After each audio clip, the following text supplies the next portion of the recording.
Oh, Tashidele, hello everybody. Oh yeah, welcome back to the session. And I hope everyone is doing fine.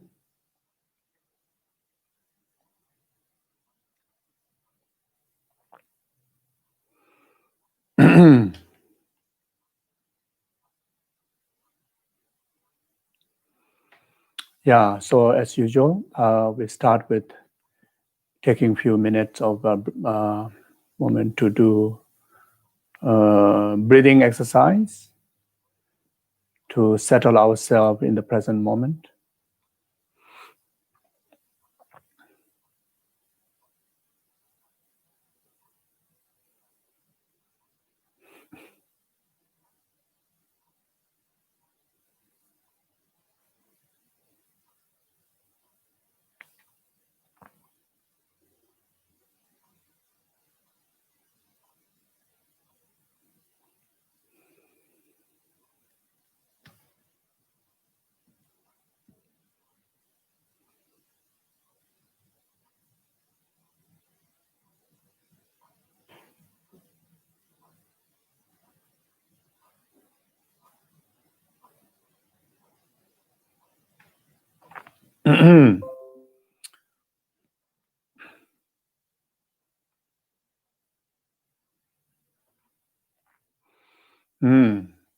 So now, take a moment to refresh our refuge practice.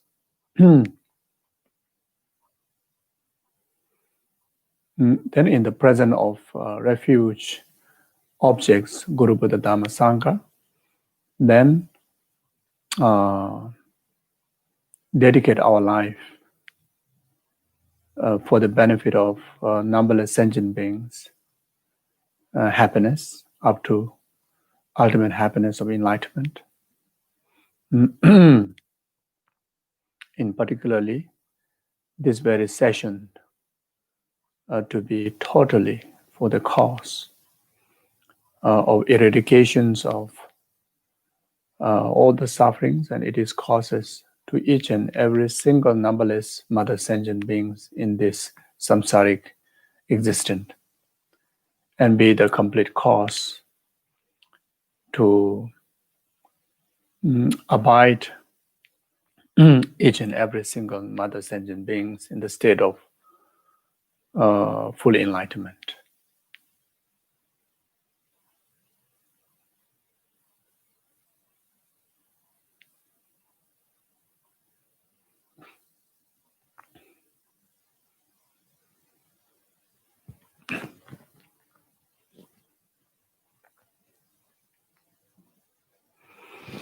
Sanje Jodang Zoje Jonam La Janju Badu Dani Jazoje Daji Jinzoje Bezonam Je Dola Benje Sanje Dubarai Jo Sanje Jodang Zoje Jonam La Janju Badu Dani Jazoje Daji Jinzoje Bezonam Dola Benje Sanje Dubarai Jo Sanje Jodang Zoje Jonam La Janju Badu Dani Jazoje Daji Jinzoje Bezonam Je Dola Benje Sanje Dubarai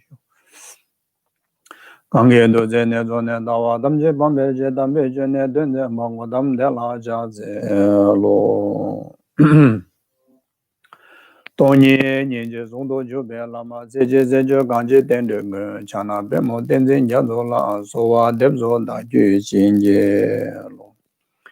Semje damje dewa dan dewe jo dan dembra jo je semje damje dunga dan dunga je jo dan dawra jo je semje damje dunga mebe dewa dan mi dawa jo je semje damje nyere cha dan nye dan dawe dan nyong lan nebra jo je semje damje dewa dan dewe jo dan dembra jo je semje damje dunga dan dunga je jo dan dawa jo je semje damje dunga mebe dewa dan mi dawa jo je semje damje nyere cha dan nye dan dawe dan nyong lan nebra jo je Semje damje dewa dan dewe jo dan dembra jo je semje damje dunga da dunga je jo dan dawra jo je semje damje dunga mebe dewa dan me dawa jo je semje damje nyire cha dan nye dan da tanyo la ne bara juro ji.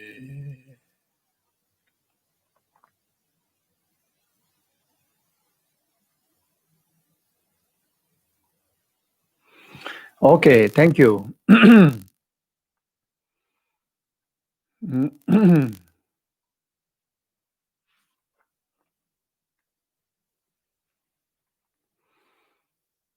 Yeah, so we are continuing teaching on the will of sharp weapon that composed by great master Dharma. And this teaching is so relevant to to our life, in particularly this round of time when the world very much boiling with past, karmic, past karmic result, the karmic circumstances in so many adversities, in so many form of adversities, by in the nature, like so many different form of natural disasters, so many different form of diseases, and so many different form of man-made sufferings like war, famine, then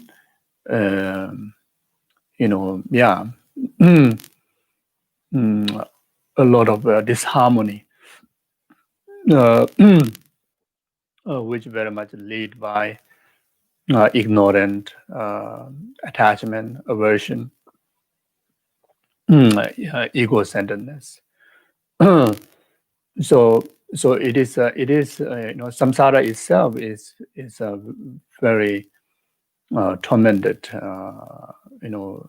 overwhelming with contaminations of karma and delusion.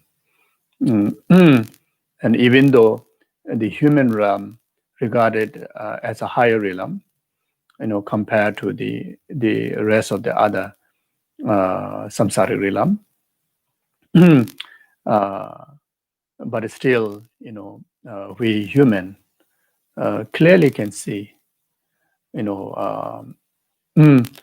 uh, if we think carefully, it is very much like we are sitting, our naked buttock on the tip of sharp needle,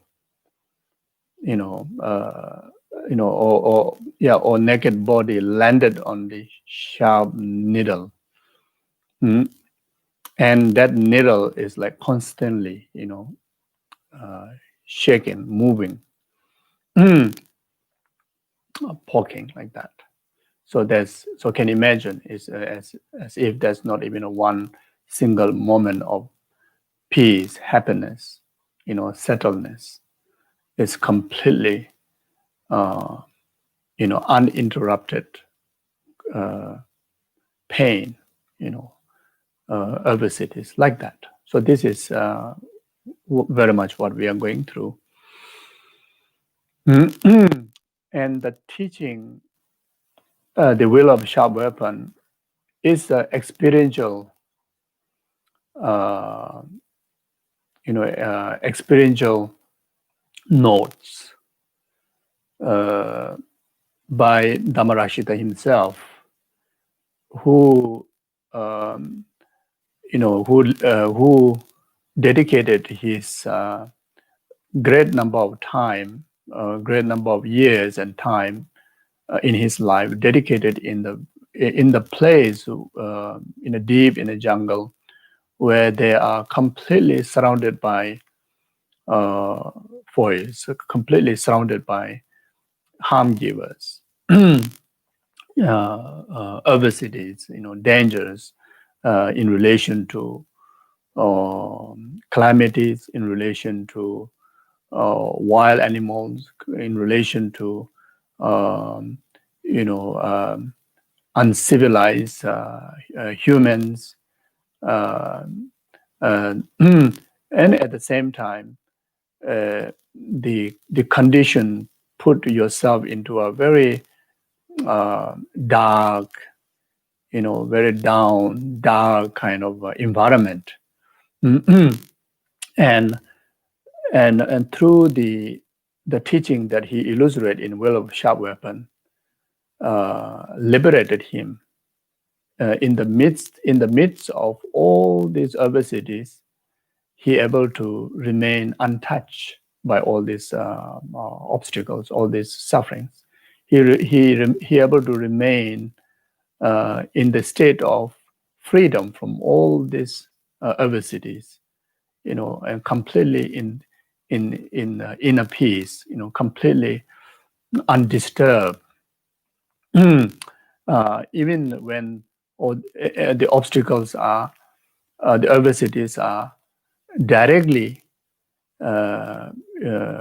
experiencing, was directly cause harm to his body, but then through the wisdom that he carried, the Dharma that he shared in Will of Sharp Weapon, make him never affected. Rather, he able to take all these sufferings and problems onto the path to enlightenment, onto the path that which he able to benefit greatly, not only for himself, but the rest of the numberless sentient beings. And through these practices, within a short period of time, he able to purify all the past negative karmic imprint that introduced by the delusions, that which put him into a position that all these adversities comes in his way. And because of he able to take all the adversities onto the path to enlightenment to benefit all sentient beings, he able to accumulate the merit of 3 countless eons and able to get enlightened. So, so from that point of view, in particular, this teaching is truly antidote will of sharp weapon that not only purify the karmic result that what we go through, these contaminated aggregates and the sufferings and the problems, but it even destroy completely the root cause once for all. You see, and while doing so, simultaneously accumulate extensive merit that which will speed our journey towards full enlightenment. You see, because of the practice are, all infused by altruism. So this is the reason why I'm saying this teaching is so relevant to us in today's time. And when we listen to this teaching, again, not for intellectual kind of purpose. Intellectually, yes, we will learn those different characteristics of different karma, how it works. But then, most importantly, try to examine our own situation in samsara, own situation in this very inhuman life. Whenever we refer to the teaching, either directly or indirectly, that we are in the similar situation, experiencing those adversities, or we are in the environment that we are in the danger of affecting, by those adversities, or just matter of time in the future or in future lifetime, that if we don't purify now, we will experience those adversities. So taking the teaching onto our own heart and is taking the teaching as like a magnifying glass, to see clearly about our own karmic reality, then can able to take these teachings as how Dharmarashita took for his greater benefit for enlightenment, like that. And this teaching is this teaching is also carry so much blessing, lineage blessing. When we study this teaching, when we practice this teaching, it really bless our heart to really to actualize the realizations because of the unbroken lineage of the teaching that we carry. And this teaching, Dharmarashita, confer to Lama Atisha. So Lama Atisha carried this lineage as all the Lojong, the teaching that we learn, and the Lamrim that we learn, the most of the teaching lineage can trace back to Lama Atisha, and Lama Atisha's lineage, trace back all the way to the both lineage gurus of the profound teaching, profound Dharma and extensive Dharma. You see, so like that. Yeah. So today, before we go through the verses, I would like to emphasize the two features of the karma, that which very much is the basis of all these teachings about. So the karma, you see, the first feature of the karma is the karma or the action that we commit. Actualizing result is a certainty. Is a certain. So the certainty about karma. Then the second feature is that the karma not only certainty to produce the result, or whatever action that we commit is a certainty bringing about the result, but it also has the capability to magnify, or multiply it, increases its effect. And when we talk about magnify or increases the effect of the karma, not just in the volume, but also in the time. So if whatever action we commit now, or in this life, if you don't experience within this life, that doesn't mean that karma cease when our gross aggregate cease by death. But in fact, the karmic result magnify or carry beyond this lifetime, so can go on for eons of future lifetime. So as like what Nagarjuna said in the Precious Garland, the certainty of the karma. It says like that: from non-virtues comes all sufferings, and alike all the miserable realms. From virtues comes all the happy realms, and the joys in all rebirths.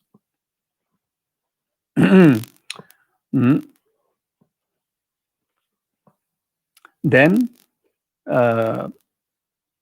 the sutra basis of the discipline stated that even in 100 eons, karma does not perish. When the circumstances and the time arrives, beings surely feel its effect.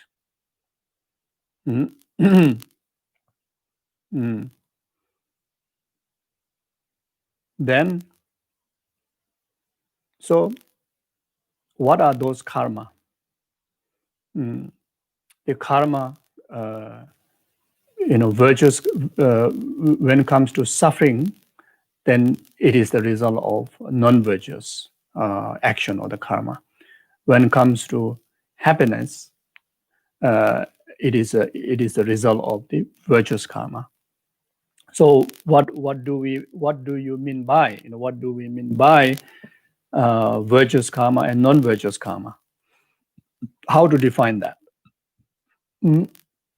So again, Nagarjuna's Precious Garland, it says, desire, hatred, ignorance, and the actions they generate are non-virtuous. Non-desire, non-hatred, non-ignorant, and the actions they generate are virtuous. So this is the certainty of the karma. Then the second feature, the magnification of the karma. It is stated in the collection of indicative verses, Sutra. It says like that. Like a poison that has been ingested, creates in your lives here and after great fear and a terrible downfall. As when grain ripens into a bounty, even the creation of small merit leads in lives hereafter to great happiness and will be immensely meaningful as well. Yeah. So no need to go through the explanation is very, very clear. So so you see, so that concludes that every experience of suffering is a result of negative karma, negative action. So the three doors are the basis what perform the actions. And whatever action that perform through three doors, body, speech, and mind, if that is infused by delusion, then it becomes a negative karma. And that karma live as a mental imprint, live as a mental imprint that carry the potency to bring about the fruition of suffering. Similar goes to the virtuous action. Any virtuous action perform, non-attachment, non-ignorant, non-aversion. There's a meaning saying non-attachment, because when we talk about non-attachment, means the performer, the person that who carry the virtuous aspect of the mind, that which is opposite to attachment. That's why I call non-attachment. If we don't explain that, then there won't be difference between the neutral karma and the virtuous karma, because the neutral karma, it doesn't carry. It is not necessarily infused by delusion or infused by virtuous intention. You see, so for the virtuous karma, that it has to infuse by virtuous intention or infused by virtuous, element in the action, either by the action itself being in the nature of virtue, or or the motivation or the dedication that carry the beneficial, beneficial dedication and beneficial motivation, which define as a virtue. So that's why, there's a meaning of saying non-attachment, non-ignorant, non-hatred. You see, so.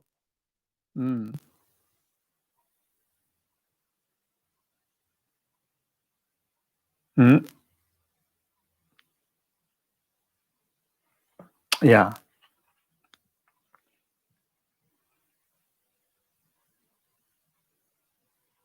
So in Buddhist understanding, that as according with what I read, a quotation,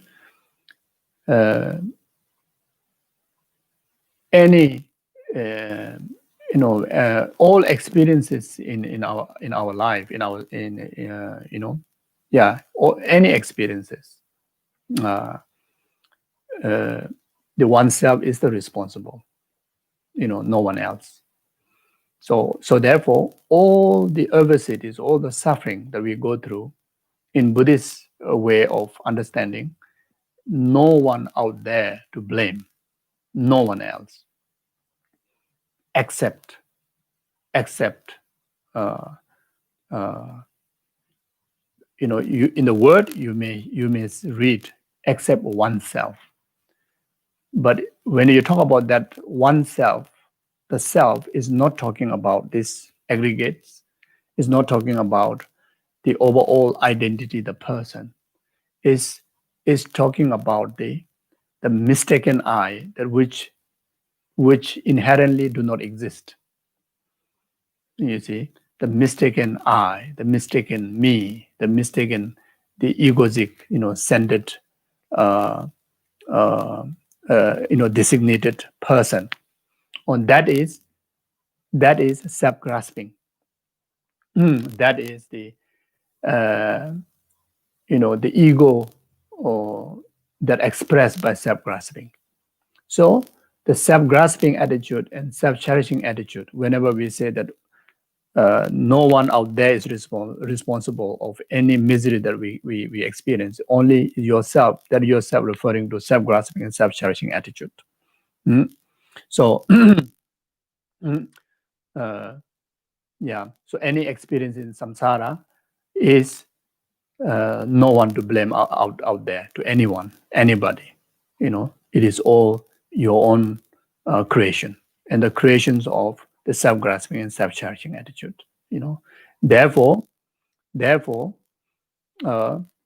when things are performed, when things are created by wisdom, that which none of self-grasping and self-cherishing attitude, then those are the experience of happiness. Those are the experience of liberation and enlightenment. So in that reason, the liberation and enlightenment also is responsible by oneself. Is no one out there is responsible for your own enlightenment. Your own enlightenment is your own creation. Our own health, our own suffering, whether due to mental suffering, physical suffering, environmental disturbances, everything is a creation of our own delusion. So when we think carefully about this wisdom, this understanding, it is so precious. It is a foundation where you can able to bring harmony among with everyone out there. This understanding, this wisdom is the foundation, where oneself makes possible to generate a great compassion to all, great love to all, altruism to altruistic attitude to all being. Whether they appear as a enemy, or whether they appear as a stranger, whether they appear as a loved one, but from the point of view of the wisdom of understanding, understanding, the creator of good and bad is all upon your own responsibility. Then every goodness makes possible, and also it makes possible the eradication of all the adversities, all the badness, like that. You see, so so from here we can understand why it means when we talk about dharma in fact is referring to the wisdom realizing emptiness. No wonder why Buddha said that the entire 84,000 teaching is the purpose to introduce emptiness. All the teachings on the 5 parameter is the reason to introduce the number 6 parameter of the wisdom. You see, all the practices and effort of the earlier 2 higher training in morality, higher training in concentration, is to able to get trained in higher training of wisdom. You see, And ultimately, the whole reason to pursue the path and the ground in the Dharma, in the spiritual journey, is to achieve the ultimate wisdom of dharmakaya. So you see, that sum up everything. You see, that sum up everything. See, the entire Dharma is about understanding the absolute reality, understanding, then actualizing the wisdom of absolute reality, and achieving the most perfected, the omniscient, the wisdom of the Dharmakaya. Okay, so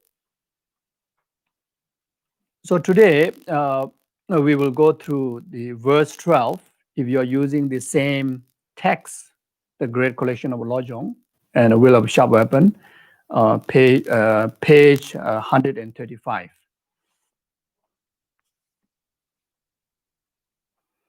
So it says like this: when I am powerless and suffer in servitude to others, it is the weapon of evil karma turning upon me for being hostile to the weak and subjugating them. From now on, I will employ my body and life in the service of others.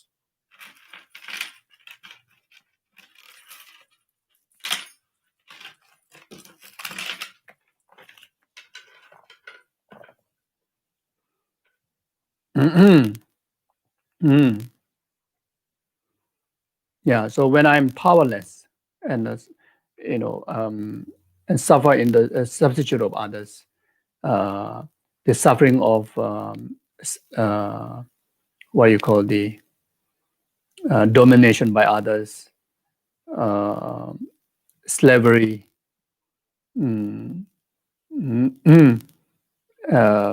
experience of abuse by the authority. So yeah, that comes in the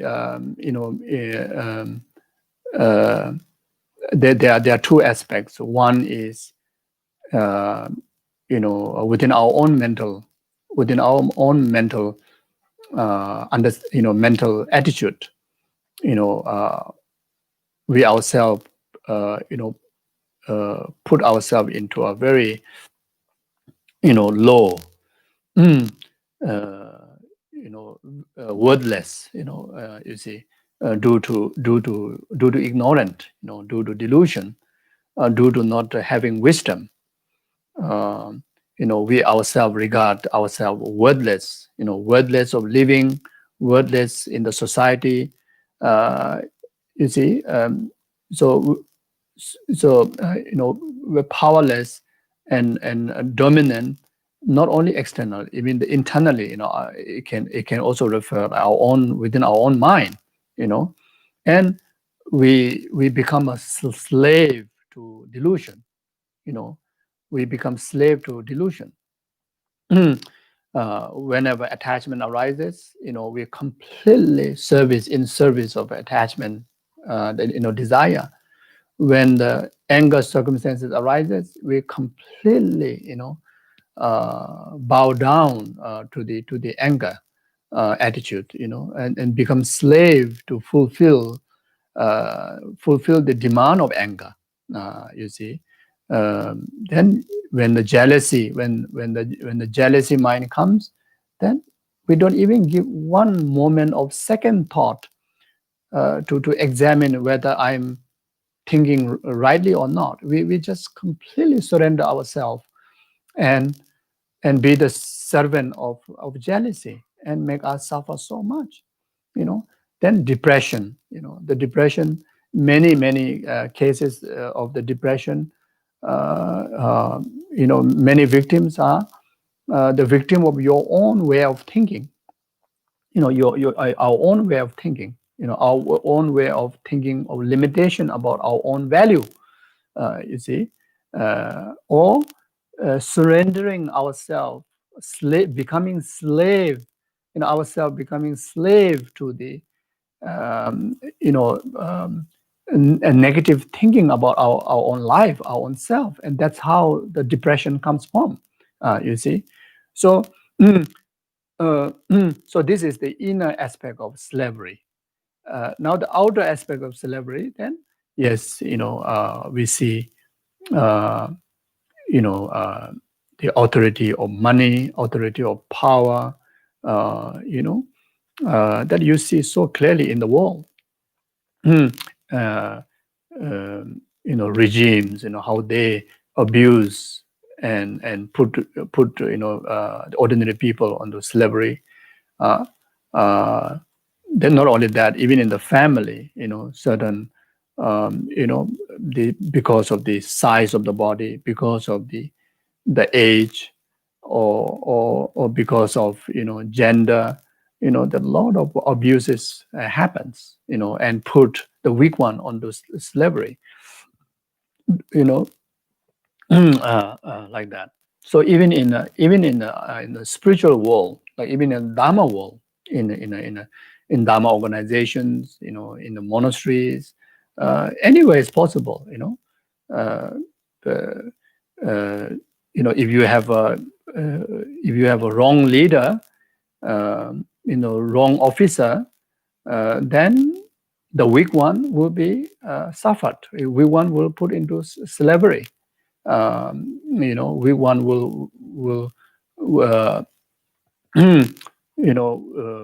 have to go through, even in the Dharma circle, carrying the name of Dharma, but they have to go through so much fear, so much dominance, like completely lacking of inner, freedom, to practice genuine pure Dharma.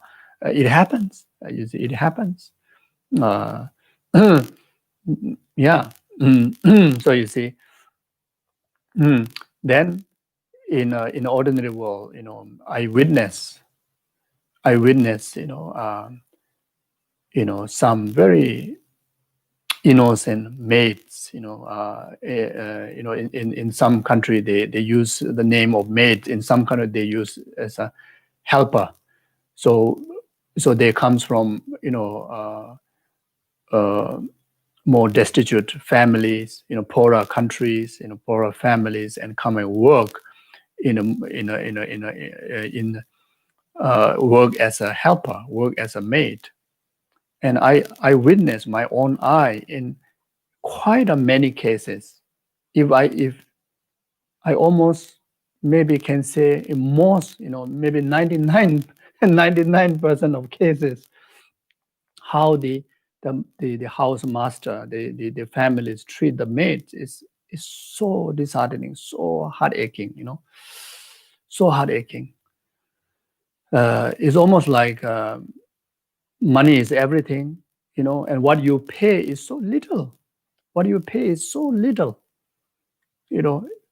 maybe 1 month of salary, what they get, these poor helpers get, is equal as one meal of the family who go and eat in the five-star hotel, like that.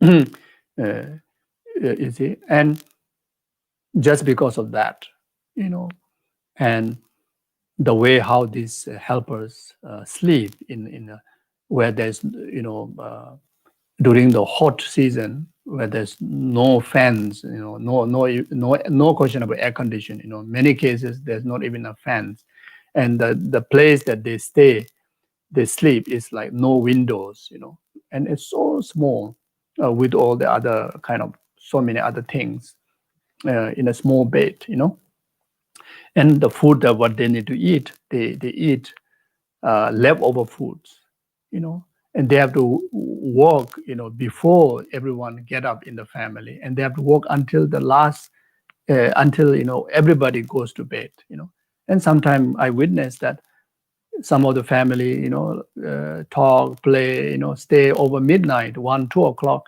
and the helper cannot go and sleep because of the master have to chat.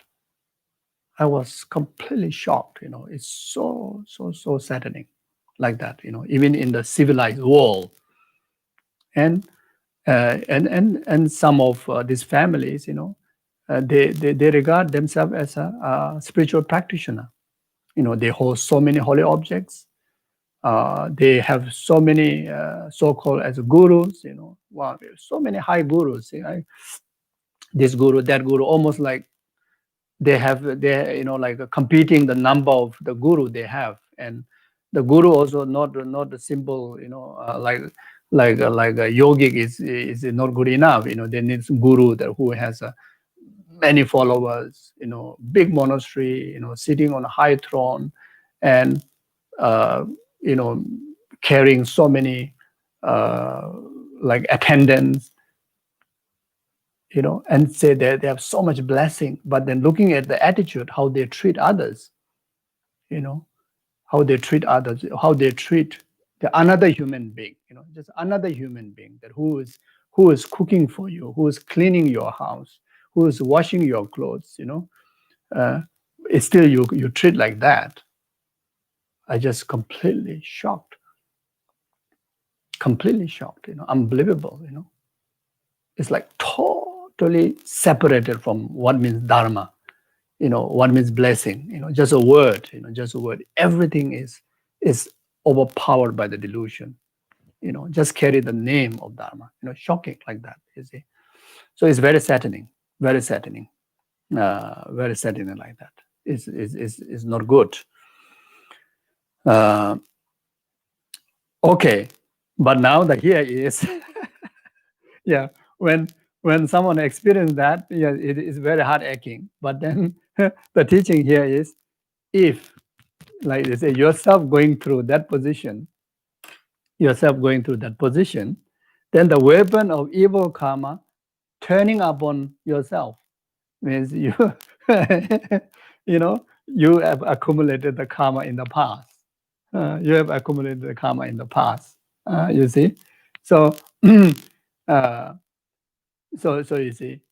So therefore, if we don't, so you see, so if you don't purify the karma, or guard ourselves committing such karma, then we ourselves, this lifetime, we may be the master, we may be the powerful one, but then at the end of this life, later part of this life, or maybe tomorrow, or maybe future life, or future lifetime, not maybe, either that, in this near future. If not, then future lifetime, surely that one will experience similar way how you have treated the other. So that's the point. So why such kind of experiences comes in our way? If such kind of experiences comes away, then we have to understand this is the result of the karma that being hostile to the weak and subjugating them. So hostile to the weak and subjugating, as I mentioned, all the reason before. The inner, being hostile, by our own delusion to ourselves, subjugating by within our own self through our own mind, and we are doing that to others. That will create the karma. To experience, all the miserable experience that I explained before, given an example like that. There are many others similar way, but like that. You see. So, so if we do not appreciate, all those powerless and celebratory kind of experiences, then we have to guard our body, speech, and mind from committing, the hostile to the weak one. If in case oneself feels that is happening now, either emotionally or either by somebody, then one should immediately purify by applying the antidote. The antidote is, from now on, I will employ my body and life in the service of others. So the antidote is, with the virtuous intention, now you employ your body, speech, and mind in the service of others. In the service of others, elevating, alleviating sufferings from those who are experiencing, like similar kind of sufferings. Like an example, if someone is experiencing depression, then if you go and help out there to find resources to help those who are suffering from depression, that can be one of the most powerful antidote to help your own depression, to recover from your own depression. Mm. Mm. If you feel that yourself in the position of slavery by other powerful people or powerful people, then here with a virtuous intention, you rather offer as a service, offer as a service to help, help that person or help institute, help organizations, to help the world, help all sentient being, at least using your speech, voicing out about the the right of equality, right of respect, and physically, then you engage, whenever you engage with anyone else, you treat everybody with respect, verbally, mentally, and physically, show respect. So these are the way to overcome such karma.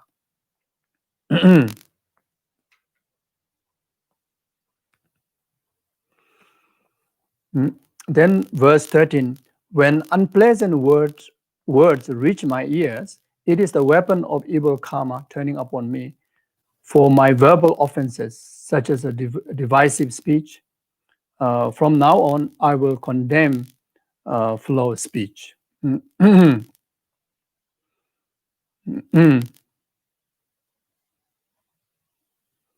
what Nagarjuna says, that harshness, hearing the unpleasant, the harshness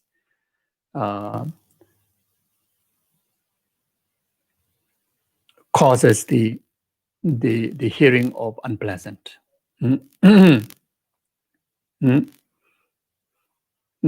So if we do not wish to hear, criticisms or any form of harsh words by others, then we must understand that if we hear harsh words from others, then so it is a result, no one to blame, even the person that who criticizing you, who verbally abusing you, not to retaliate, not to blame, that person. Rather, understand that this is the karma that I have committed in the past through verbal offenses, such as a divisive speech, etc. Then immediately, engage into the practice of purification, which is guarding one's speech, guarding one's speech, not to express any form of harsh words, to others, unpleasant word to others. So that's one of the way. Another way is to understand that to purify the unpleasant hearings, then to always, use one's speech in expressing pleasant, offering praises or offering praises to others. You see, like when we experiences that somehow, some way, that always hear wrong thing, even though that you are doing right thing, but then you just simply hear displease from others, and simply always get criticism. Then so it is definitely due to your own karma. So purify that, then read the sutras that offer praises to Buddha, like such as the the praises to Buddha, in what's say, in emptiness, praises to Buddha in emptiness, or the dependent arising, So you read like that kind of sutra, that kind of praises verses, then that helps to purify very effectively, like that. So then praises to Buddhas, praises to gurus, you compose, you express, you write like a letter. If your guru is far away, then you write a letter, putting all the praises,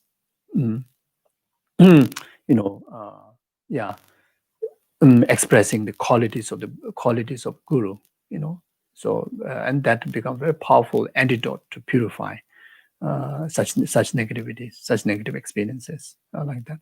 So whenever we see people, we always express, even the person may carry one tiny quality, but the rest are negative. Then you focus on that quality and you express it. You express the quality, or you simply offer praises, that which reflecting your own pure mind, reflecting your own pure mind, even though the person may not have any qualities, but then, reflecting your pure mind that illustrate through kind words. And those can be very powerful to purify, so like that. Any form of harsh word and unpleasant word, the more you retaliate, the more you reply with a harsh speech, the karmic consequences will become more and more intense. Yeah. Then verse 14. When I am born in the place of impurity, it is a weapon of evil karma turning upon me for always cultivating impure perception. From now on, I will cultivate only pure perception. So again, like what Nagarjuna says, wrong views lead to bad views. Through jealousy, little beauty. So born in the place of impurity. So so that again, uh, uh, mm, there's a inner impurity and outer, circumstances impurity. Also similar goes to the earlier one, everything can be interpreted, the inner and the outer. So the inner impurity is that, always carry very negative, view, very, very, very unpleasant view, negative view, like whatever comes in your way, like simply expressing in the negative way. So if you're carrying that kind of, the life born with, that kind of attitude, that kind of impure view. Then outer impure, impure places is where there's a environment of, totally lacking of the education on the right views, meaning, the education on karmic law, cause and effect, education on, compassion, love, etc. Are places where, even though oneself born with innocent, pure mind, but then the environment, put yourself into a position to be educated with the wrong views, radicalize in the wrong views. Then we can understand, that there are many people in the world, they are not born with the wrong view. They're born as an innocent child, but then eventually, because of the outer environment, like schools, family, and the country politics, etc., that put yourself in the pursuit of the knowledge of wrong view, so then eventually you become very violent, carrying the wrong view like that. So so if we are so these are also the past karmic impact, your own past karmic impact, and those karmic causes are cultivating impure perception. So in the past lifetimes that one cultivated impure perception. So like what Nagarjuna say, the wrong view, the impure perception can also refer to the wrong view in the reality, the wrong view of understanding or asserting the wrong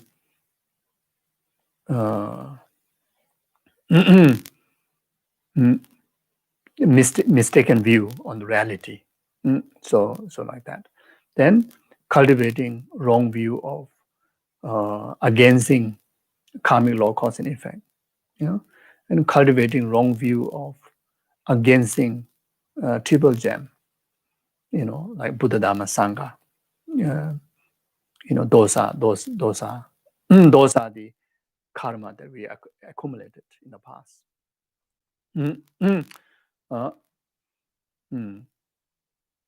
Then accumulated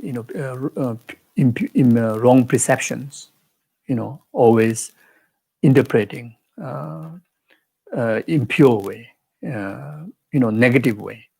So those are the karmic causes that brought such kind of experiences. So to purify them, then I will cultivate only pure perceptions.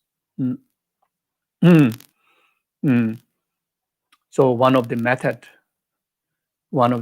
is to those who understand emptiness, then meditate on emptiness, cultivate emptiness, learn about emptiness, and carry the correct view of reality, ultimate reality. If not, at least carry the correct view of the conventional reality, respecting the karmic law, cause and effect. And that helps to purify, those karma. Then, in the Mahayanic, general Buddhist perspective, that you understand that all sentient beings carry, Buddha nature. So always, seeing from the perspective of Buddha nature in everybody.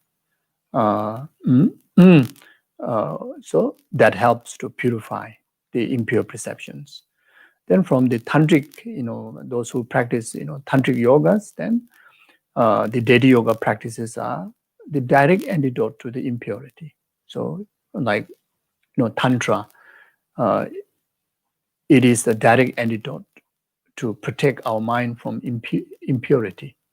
And so Tantra meaning itself is that. So carrying, when you practice Tantra, you carry the divine pride of the deity, the self-generation and front generation. So when you do the self-generation of the deity, you carry the pure view of oneself being the deity.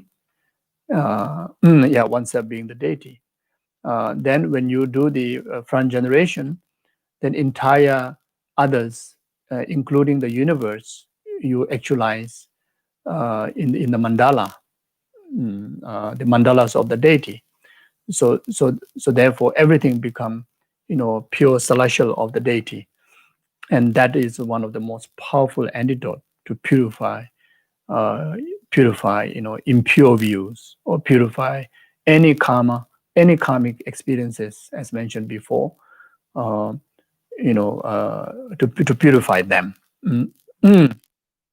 So being born in the impure places, or being born with the impure view is a devastating. it is so harmful for the well-being of the person for now and well-being of the person of the future. So therefore, if we feel that that we have any sign of any impure, the inner impurity and the outer impure circumstances, then we can apply those antidote to purify them. But then, even though we feel that we are in the pure realm, we are in the pure, carrying pure view and born in the pure place, then rejoice and continue to cultivate, appreciate, those antidotes, and continue to cultivate, and also benefit others, to prevent, those negative karmic circumstances by educating others, the karmic law, cause and effect, reality. And this is exactly what Guru Shakyamuni Buddha, did, uh, when comparing to the samsaric, how luxurious life it may be compared to the celestial life or the enlightened life, then even he was born, even he was born in the palace, he regard that is an impure place, that is inconducive or impure place. So he renounced it, then he cultivated. He cultivated the pure view of ultimate wisdom of emptiness. Then from there, he able to eradicate all the inner impurity as well as the outer impurity by actualizing Buddhahood. So when he achieved the Buddhahood, the complete purity state, then he didn't just disappear. He revealed his finding with a sense of urgency, to the world. That's the whole reason why this three-turning wheel of Dharma occurred. And from there, how many sentient beings have, actualized enlightenment, So similar way, like the history of the master, the disciple have to carry, is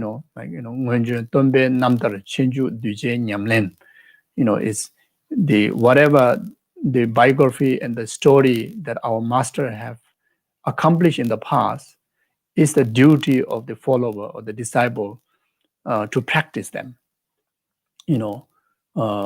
try to become like them, try to do like them, try to carry the legacy that by the disciple, so this is our job. Yeah. So, we can start with our close friends, brothers, sisters, father, mother, educating them, karmic law, cause and effect, and in particularly emptiness, with much skillful way, you see. Then gradually, you don't have to be guru or don't have to be lama or, anyone, can share the wisdom of refuge, wisdom of karmic law, cause and effect, wisdom of emptiness, wisdom of dependent arising, to as many other as possible, so that everyone can able to live in the pure celestial realm, is not very filthy, dark samsaric realm, so like that. So verse 15, when I become separated from helpful and loving friend, it is the weapon of evil karma turning upon me for luring away others' companion. From now on, I will never estrange others from their companions.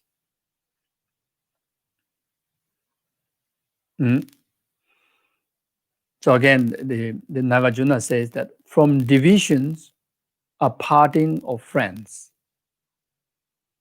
So you see, so separation, the separation from helpful and loving friends.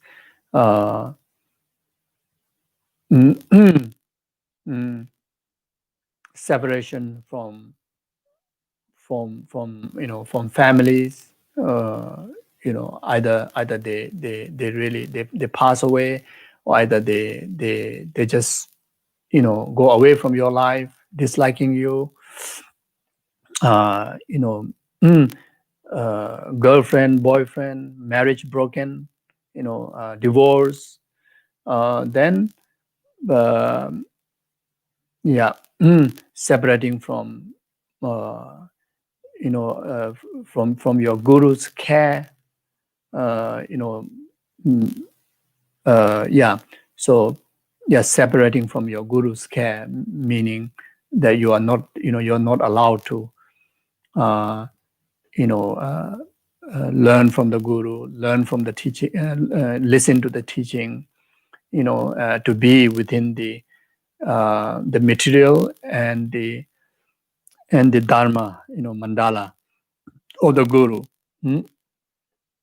And such thing happens when you transgress when you transgress the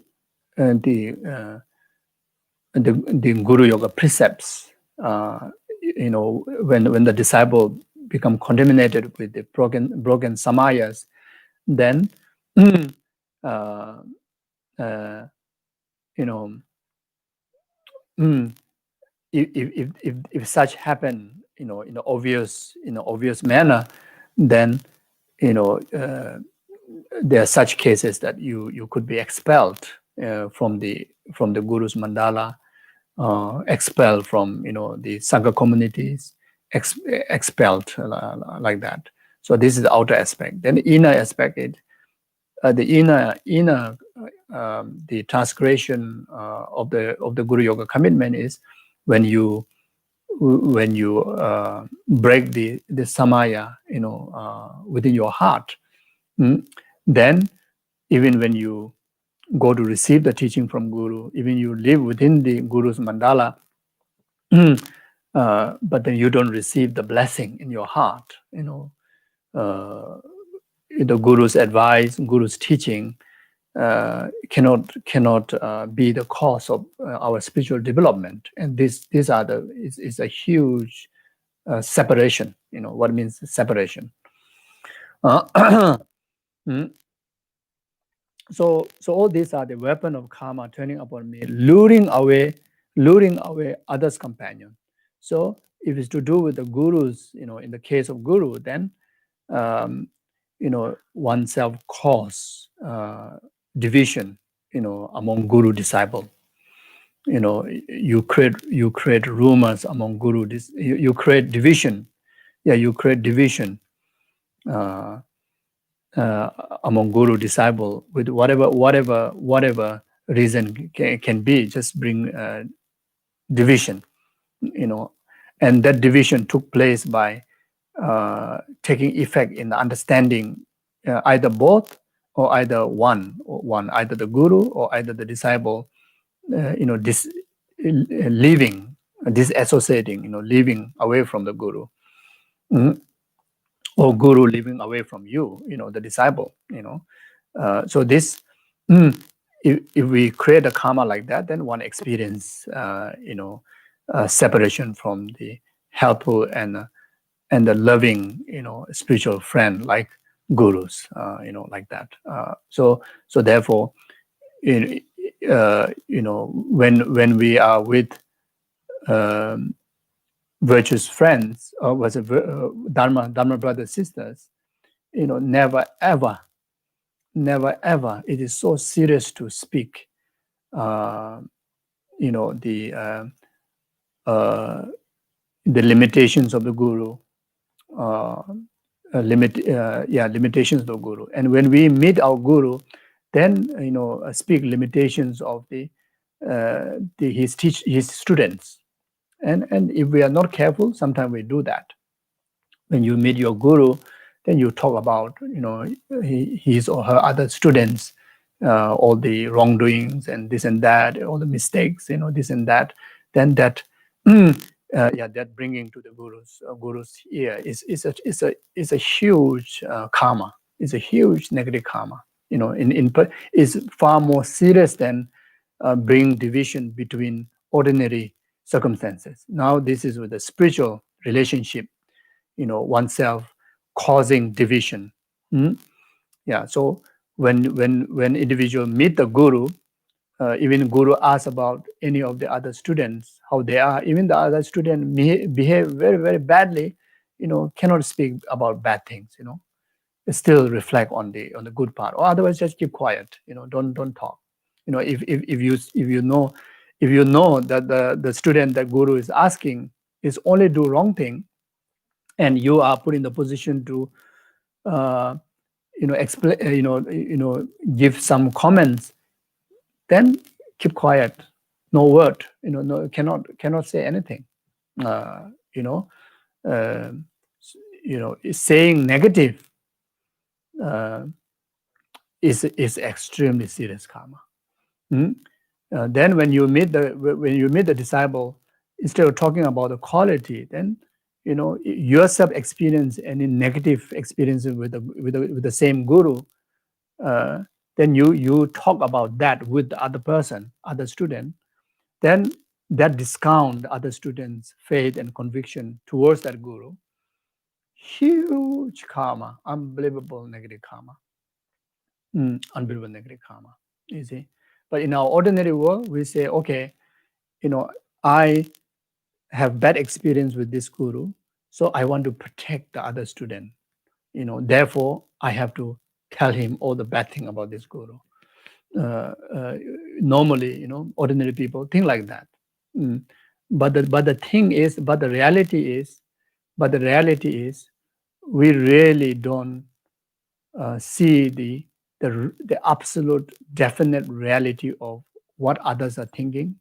We only see the superficial aspect, good or bad.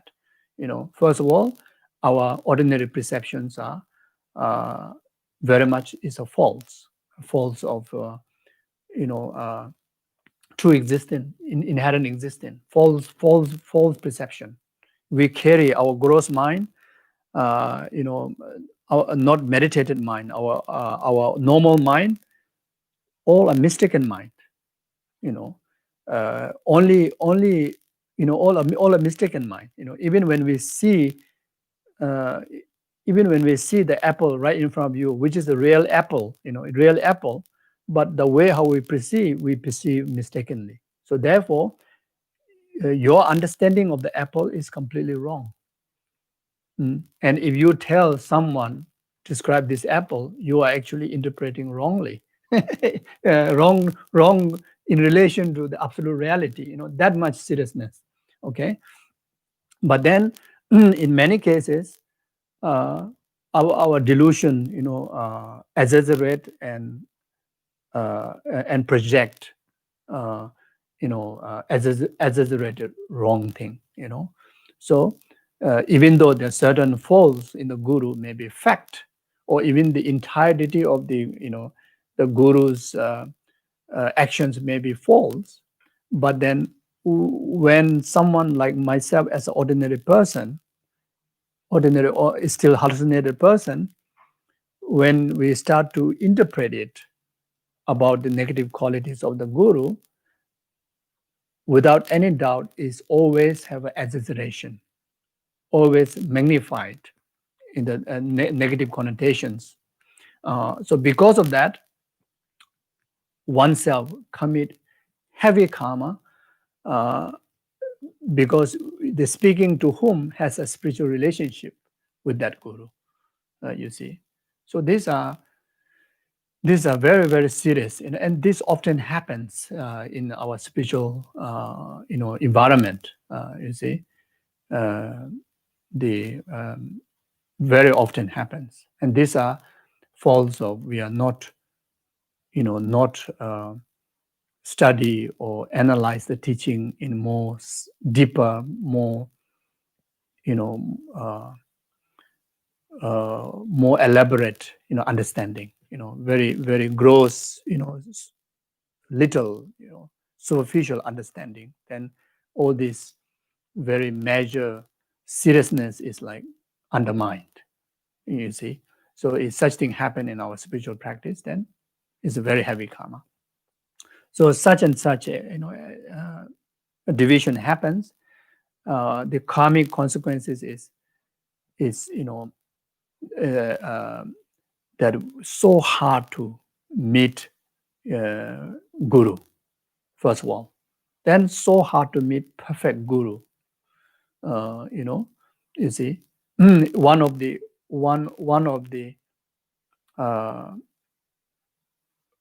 greatest protection we need this life and the future lifetime is the guru. Even numberless Buddhas out there who directly can communicate to us and guide us, liberate us is the guru. Guru is the one.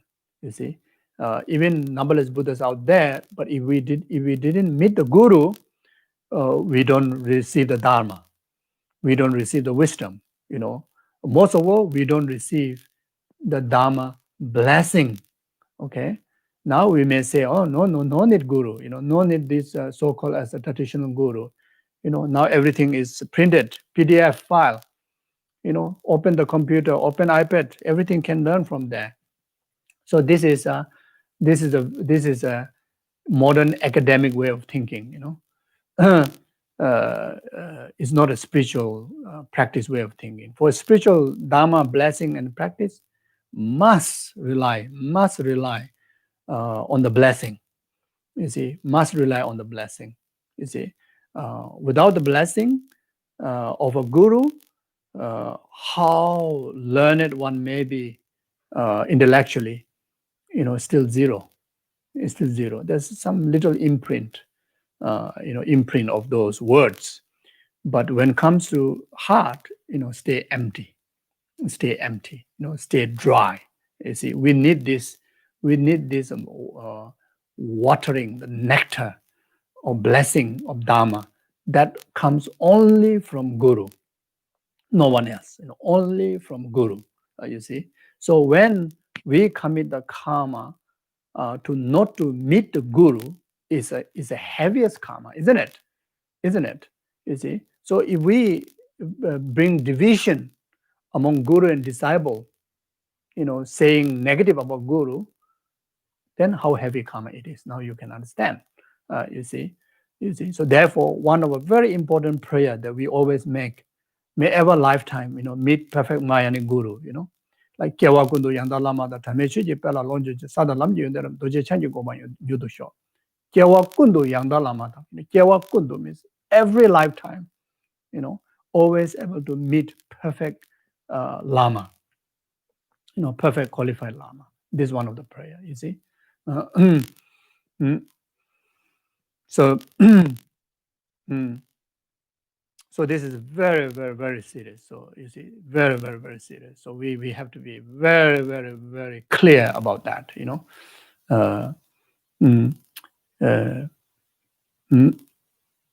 If we cannot say good thing about Guru, we cannot afford to say bad thing about Guru to anyone else, especially to someone who have a Guru-disciple relationship. So that's why when you go and find Guru, choose Guru, it's not by others' recommendation. You see, up to now, there's so many in the world that have a trouble. The student have trouble with the Guru. It's because of you are recommended by your friend. You are choosing of the Guru on the basis of others' recommendation. Recommended by the organization, recommended by your friend, recommended by your brother, recommended by your sister. You yourself never investigate. You yourself never investigated the Guru. When you first time start to receive teaching from this Guru, him or her, start to, when you're searching him or her, searching your Guru, you didn't put effort by yourself. Ourselves didn't use our own intelligence, our own, wisdom, our own capability. We totally rely on someone's introduction, you see, and that brought so many errors in guru disciple relationship. You see, guru disciple relationship. You see, in what's it, this Tibetan old tradition, in the monastery tradition, uh, we learn the scripture for 20, 30, 40 years, every day, through classes, through that teacher, uh, uh, you know, but until you are 100% sure, after investigating many years of the steadiness quality in this guru, the affinity that you find in this guru, until that you gain irresistible conviction, irresistible conviction. Like as saying goes in the teaching, even dogs come in between, you cannot separate it from your guru. Means even enemy, even someone who want to destroy your relationship by divisive speech, by malice divisive speech, you will not renounce the guru. You will not separate it. There's a meaning. Even the dog come in between, that you will not destroy the relationship. So investigate until you get the full conviction that even dogs come in between, even the greatest obstacle come in between with me and my this teacher, that I will not lose faith in him. I will not uh, you know, disregard him as my guru. Then only, we establish the guru-disciple relationship, guru-disciple relationship.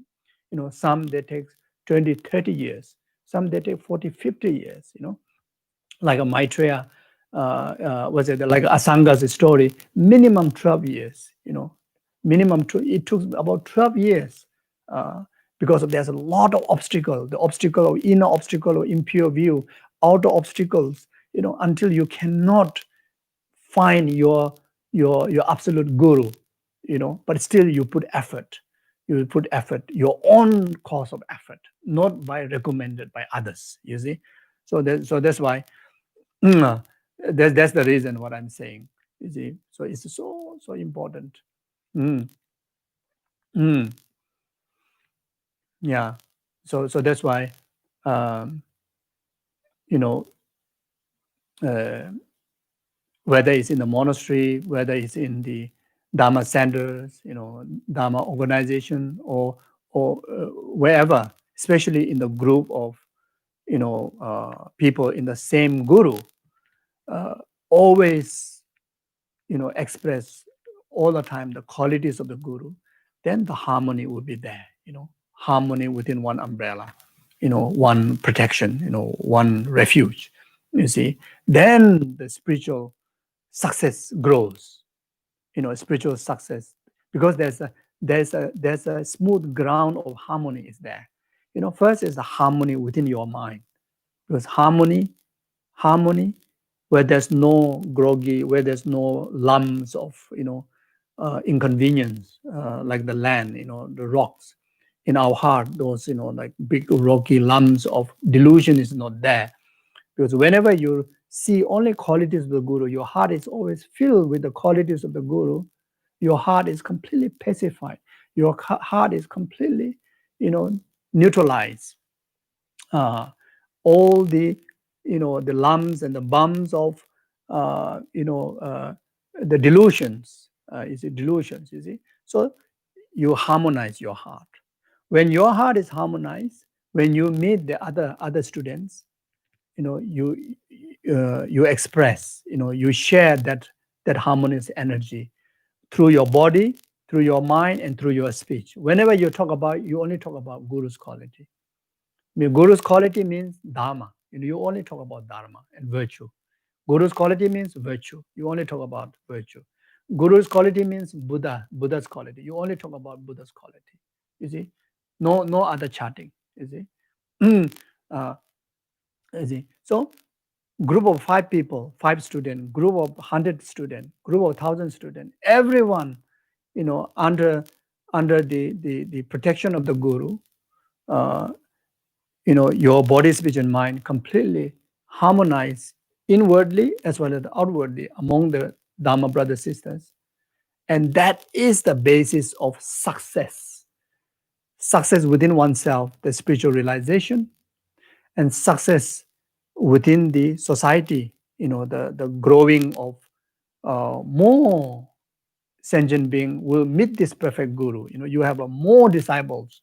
You see, more the people comes in the Dharma, in your mandala, is most beneficial, uh, but people will come, people will join your group if there's a harmony, isn't it? When you go to the group, you only talk about criticize here, criticize there, criticize your guru, criticize among students. Then, the ordinary person who's searching for a light, only find darkness, isn't it? Then how to have so many people following you, following, you see. Then when you have that harmonious, then the financial, like such as the beneficial, conducive circumstances for the practitioners will start to develop. You see, then greater and greater blessings, both in as well as from outside, will start to develop. You see, so it's extremely important. You see, so Tumba Namni Dewa is saying that in the Vinaya that the harmonious is the happiness. Harmonious is the happiness. When you have harmonious in your heart, that is a happiness. When you express harmonious through your body, speech, and mind in the society, you bring happiness to the society. The society will enjoy happiness. You see, it's so important. You see, so sometimes so unfortunate, even in the Dharma, Dharma environment, so much negativities, negative words, criticisms, violence, worse. Unbelievable. It's worse than barbaric. You see. So, if we really want to be serious about Dharma, we have to take account all this. If we just want to be blah blah blah, just how to say, just need something to how to say, to not to make you bored, then you come to the Dharma, then it's the wrong place. You see, rather go and have a nice beer. How delicious it is, but it looks like very delicious the way people drink. Maybe at least there's no intense negative karma, that you commit, because in the it's supposed to be positive environment where you commit so much negativities. The negativities are far more heavier than you create negativities in the normal circumstances. You see, that's the reason what I'm saying. Yeah, then separating from, you see,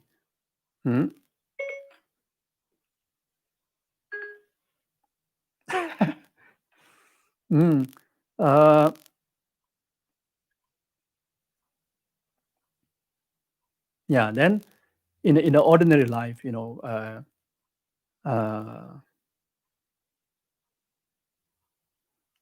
our actions, body, speech, and mind have to be careful when we relate to others' spouse. There's a lot of one of the big crises in the world is a relationship between couples. Of course there are also many who enjoy the relationship, but there are also many who suffer so much because of third party entering into the relationship until it brings divorce, and so much unhappiness, and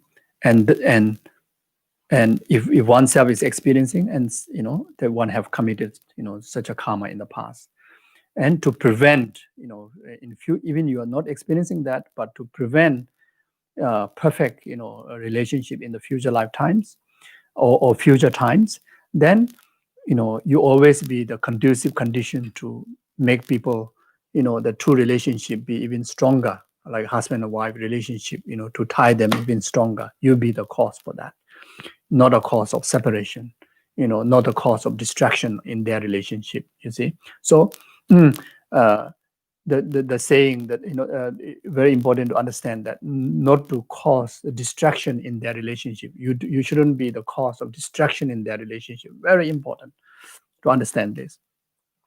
The karmic frequency troubles, even the verbally or physically, you are not showing interest in someone's wife, but in your heart you are desiring, you are desiring, expressing your attachment, desire in your heart to someone's wife, and that the frequency will affect in their relationship, you see. So whenever we start to think desirable thinking about someone's wife, then we have to guard our mind, because that will commit the karma, in future lifetime, that to experience separation from, your spouses like that, you see. Then verbally, cannot joke, you know, uh, cannot like tease or even in a joke that which will misunderstand them, which will make them feel that you are desiring them, and that that when the distraction comes in other person, you create karma. So when we talk we have to be very careful, you see. So anyway, physically when we look at them, also have to be very careful, you see. So make sure that you don't become an obstacle of others, the distraction in others relationship, to discount the affection between them, due to your action, you see.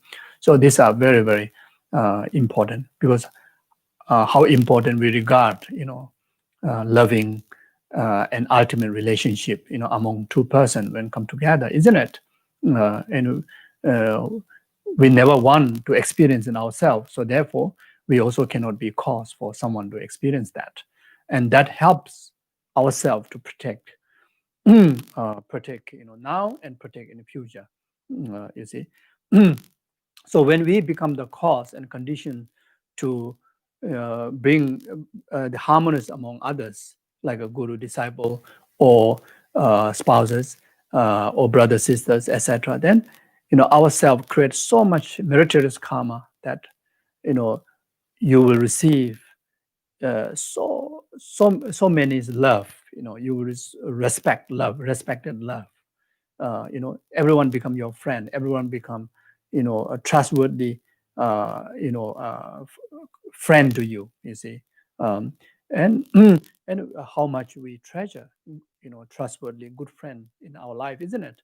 And sometimes how much good thing we try to do to other people, just simply don't trust you. People don't want to be friend with you. Then when we think about it, it is the karma of divisive action of our body, speech, and mind that we committed in the past lifetime. So to purify that, then we be the cause and condition to harmonize, in all the relationship in in in every. I just give a few example. One in the spiritual world, and another one is the worldly world, like the husband and wife. But then you can relate to any two beings relationship, uh, that that you can contribute as a cause and condition to harmonize them, and that is the prevention, and that is the cure. Mm. Mm.